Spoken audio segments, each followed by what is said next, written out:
Divinity Original Sin was a game that I only came to out of curiosity, and you know what? It's turned out to be one of the best RPGs I have ever played. You see, it's made by Larian Studios, the people behind the upcoming Baldur's Gate 3, and I thought, well, let's see what Larian are all about before Baldur's Gate 3 launches. Let's jump into Divinity Original Sin. And I'm so glad I did. It's been an absolute blast and I've enjoyed every minute of playing this game. By the way, folks, this review is for the enhanced edition of Divinity Original Sin. Well worth getting. And if you're a new player thinking of getting into this, then check out my new player's guide. Link down below in the description, where you can also find a link to my entire playthrough, if you like, Let's Play series. Divinity Original Sin is a classic RPG with a great big fantasy world to explore. Tons of side quests alongside the main story, lots to see, lots of puzzles to figure out, and turn-based combat when you get into a fight. Oh, and it's also co-op multiplayer. Yes, you can play with a friend to help you through your adventures. The story sees you playing 2 source hunters as main characters, although you can increase the party size up to 4 through NPCs that you can find and recruit. You're tasked with finding the sorcerers. A bunch of nutcases who, through dabbling with dark magic, are at risk of destroying the world. And what starts off as a fairly routine investigation for your guys soon leads into something much bigger. And as you get drawn in, the entire fate of the universe is at stake. And you'll also find out quite a bit about yourselves in the process. The game has elements of any typical fantasy RPG, with plenty of magic and a wide array of baddies and monsters to fight, ranging from just your good old bandit humans to orcs and goblins and trolls and undead and your typical sort of stuff. But don't be confused, because not everyone from each race is going to fit into the typical stereotypes. So before we get into my likes and dislikes, let's talk about the graphics and sound. And the graphics, well, there's not an awful lot to say about them. They are simply good enough. They're absolutely fine. Nothing spectacular, but they do the job, and you get to see what you need to see. There are some very nicely drawn areas in the game that look very picturesque, particularly in some of the forests that you explore. But don't forget, this is just an enhanced version of a game that's a good few years old now. The sound, however, is a different matter. The voice acting, and there is a lot in this. This is one of the key differences between this enhanced version and the original. A lot of voice acting, and it is really, really good. And I don't just mean the acting and the delivery, I mean the writing for it as well. The script writing is absolutely superb. A dagger caked in dried blood. Found in the cellar of this very house, you say? That's very disconcerting. Though I'm sure milady can explain. To set aside all doubt, I mean. And all this voice acting makes a huge difference, and I really enjoyed all of it. And whilst the recording quality might not be super top-notch in all places, that doesn't matter. It is all perfectly performed and really enjoyable. I didn't come across any performance issues in the game, but there was a couple of places where the sound bugged out, and I was left with no ambient sound whatsoever, just a dark, eerie silence, which felt very strange, but was easily fixed just by saving and reloading the game. I don't know if that was something that just applies to my system, but do be aware of that in case you run into it. Okay then, on to my likes and dislikes, and let's start with the good stuff right at the beginning of the game, the character builder and the characters themselves. You see, unlike other games where you would pick from a mage or a thief or a wizard, you just get given some skill points, attribute points and perk points, and you're let loose to build your own character any which way you like. So if you want a heavy armor, battle axe wielding guy who can cast fireballs to the face as well, you go for it. If you want to create a sneaky thief who can sneak right up and then stick someone with a dagger before running off and shooting lightning bolts back at his pursuers, you go with that too. I really like it. It is generally better to specialize in any one area, magic, melee, sneaky stuff, ranged attacks, whatever, but you can build complete hybrids if you want.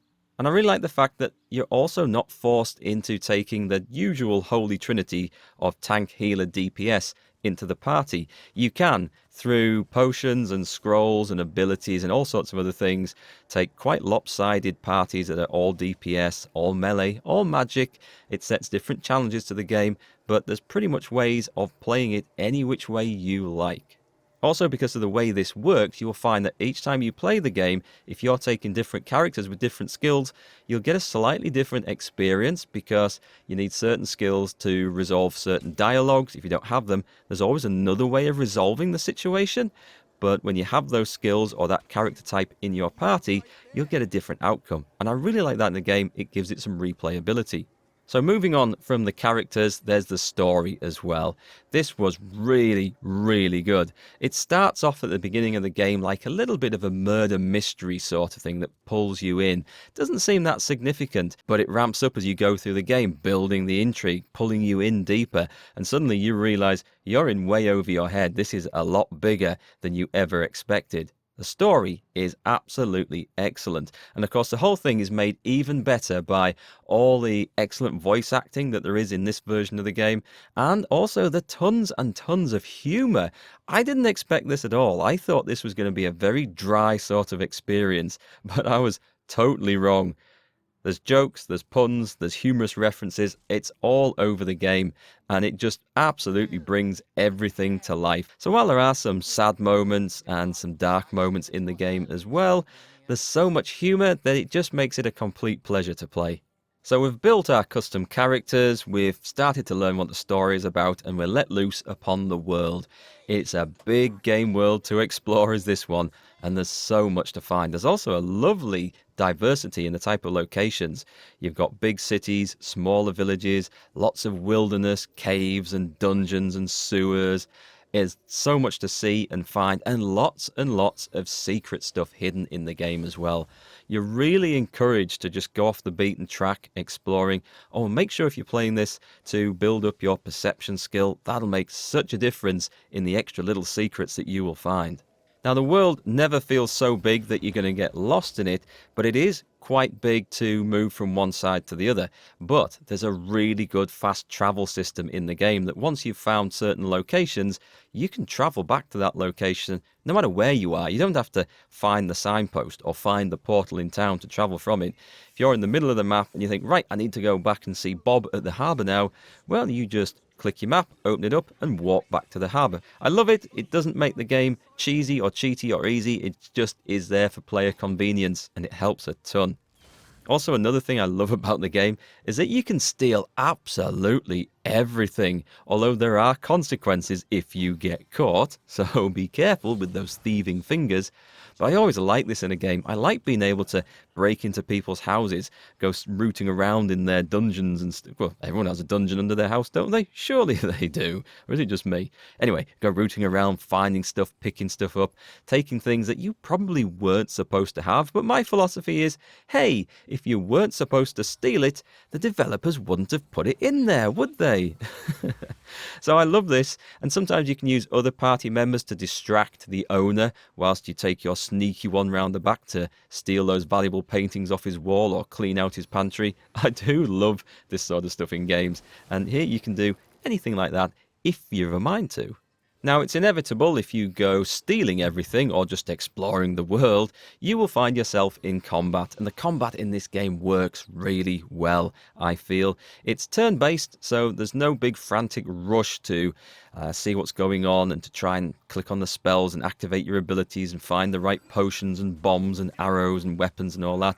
It just works really well. You can take all the time in the world to plan out your moves, which cost a certain number of action points depending on what you want to do with your characters. Fire off special abilities, throw grenades and bombs, magic spells. Oh yes, it's all really good. And the magic system in this game is fantastic. It's not just firing off an acid arrow or blasting someone with a fireball. It's an elemental magic system. Fire, earth, air, water, plus poisons and other things. And all these elements can interact with each other, more or less as you would expect. Water puts out fire. If your team are on fire, cast a rain spell. And likewise, if there's a group of enemies over there, you can cover them in oil if you've got a geomancer, someone who specializes in earth spells. That also slows them down, which is really nice, but it makes them highly flammable too. Perfect for when you send that fireball or fire arrow in on the next turn.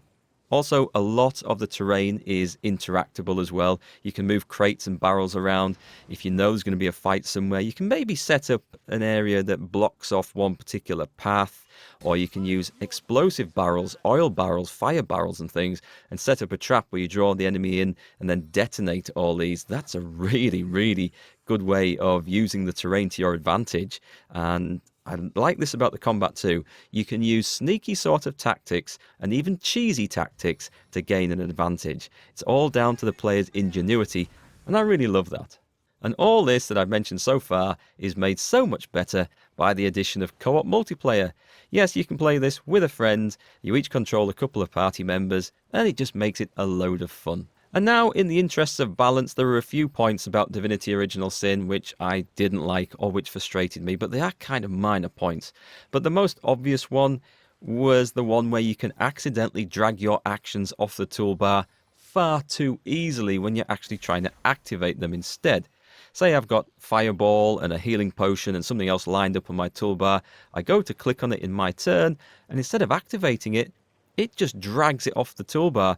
It's highly annoying and it happens an awful lot. And I wish there was just a little padlock button on the toolbar, so once you've put something on there, it's locked. But there isn't, and I've been told this is fixed in the second game, Divinity Original Sin 2. I don't know if that's true, but I would have loved that addition in here. It's no big deal, but it is frustrating. Also, some of the puzzles, which I've got to say, generally puzzles in games I absolutely love, and there are loads in this that require to use your brain, which is great, but some of them, and it is just a few minor ones, I think are far too obscure. Like, it's not just the fact that you need to work out how to solve the particular puzzle. Sometimes it's the fact that just stumbling across the thing you need to solve it feels completely random. It's maybe put in a location that you really wouldn't expect to look in or even wander past. And if it wasn't for guides on the internet, there's one or two things in the game that I just wouldn't have been able to figure out myself unless I randomly stumbled upon the thing I needed to find. But there's only a couple that were really like that. I just felt like it wasn't possible to solve them using your own brain power ingenuity. It was just random whether I would have managed it. Fortunately, these are optional things to do in the game, and they aren't necessary to advance the main story. And finally, one other thing that annoyed me was the noisy background NPC chatter, which sometimes gets a bit too much, like when you're trying to go through your menus or assign skill points. If you've stopped in an area where there's NPCs, they will talk and yabber on constantly, and it does get a little bit much. Thankfully, they all shut up if there's any dialogue or voiceover to be listened to, which is great, but sometimes that does get a bit much, and I found myself having to run away from areas just to find somewhere quiet so I could go through my inventory or reassign skill points. But that's it. Overall, I found Divinity Original Sin Enhanced Edition to be an absolutely superb RPG, and I would highly recommend everyone play this. It's a really great game. In fact, after playing this, I already can't wait to play the sequel and also Baldur's Gate 3, because of course that's by Larian Studios also, and I've seen a little bit of the preview of it, and some of it looks like it's got similar mechanics to this game. So, Divinity Original Sin earns my Gold Award, which I only give out to games that are of exceptional quality and entertainment, and I would rate it an excellent 9 out of 10. If you're a fan of the genre, RPGs, you're gonna love this. And anyone else who hasn't played this sort of game, give it a try, buy it while it's on sale. You might find a new style of game that you really enjoy, and this one is a cracker.